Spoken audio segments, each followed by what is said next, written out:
청소년기를 정해지는 않지만요. 사회나 집단마다 또는 개인마다 청소년이 다르기 때문에 일반성과 객관성을 확보하기 어려운 한계를 지는 것이 바로 통과 의례의 관행을 봤을 때는 아니다. 이렇게 살펴볼 수가 있습니다. 그렇기 때문에 꼭 굳이 성인기에서부터 혼인에 이른 시기를 우리가 청소년 사회적 역할로 볼 것이라는 것은 아니다는 것이죠. 뭐 여러분들 잘 아시면 이제 추악 역량에 따라 청소년기를 구분합니다.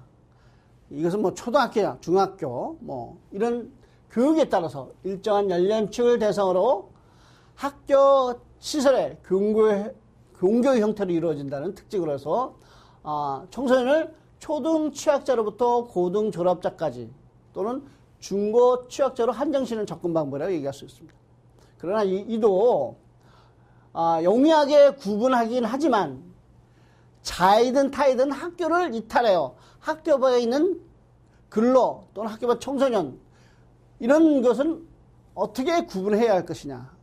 또 만학의 학생이나 조기 취업자를 어떻게 취급할 것인가 등의 문제점을 수반하는 것이 여기에 대한 구분의 문제점이라고 볼 수가 있습니다.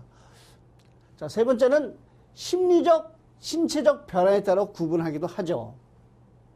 보통 우리 청소년기가 사춘기를 맞이하는 시기에 11세부터 12세경이라고 얘기를 하고요. 여자는 10세경, 그 다음에 남자는 12세 이렇게 나누기도 합니다. 따라서 연령을 기초로 하여 구분하는 것은 이렇게 개인 차이에 의해서 그 구분이 부정확한 한계를 지니고 있다는 것이죠.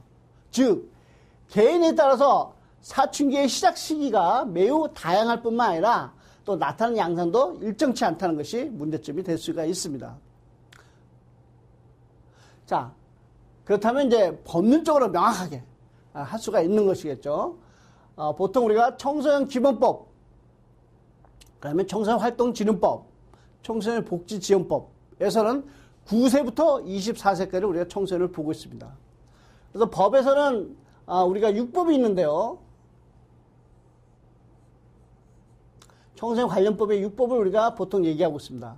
그래서 청소년 기본법, 청소년 활동진흥법, 청소년 복지지원법 이렇게 정의하는 것은 9세부터 24세라고 얘기하고요.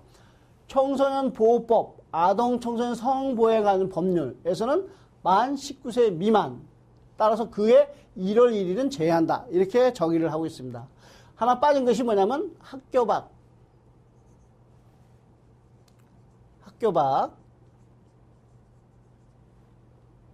청소년 지원에 관한 법률이 있습니다.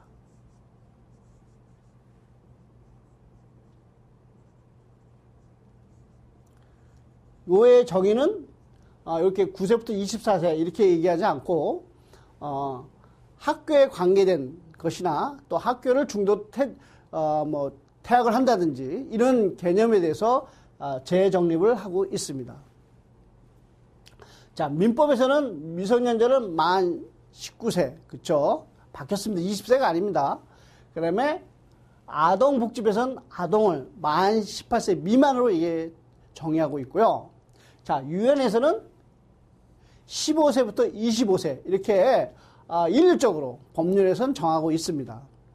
따라서 이것은 명확하게 연령을 구분하면서 정책적인 어떤 대상을 삼는 데는 상당히 명확하게 할 수 있으나 그의 나머지 상황에 대해서 아까 말씀드린 그 문제점을 얘기할 수도 있을 것입니다.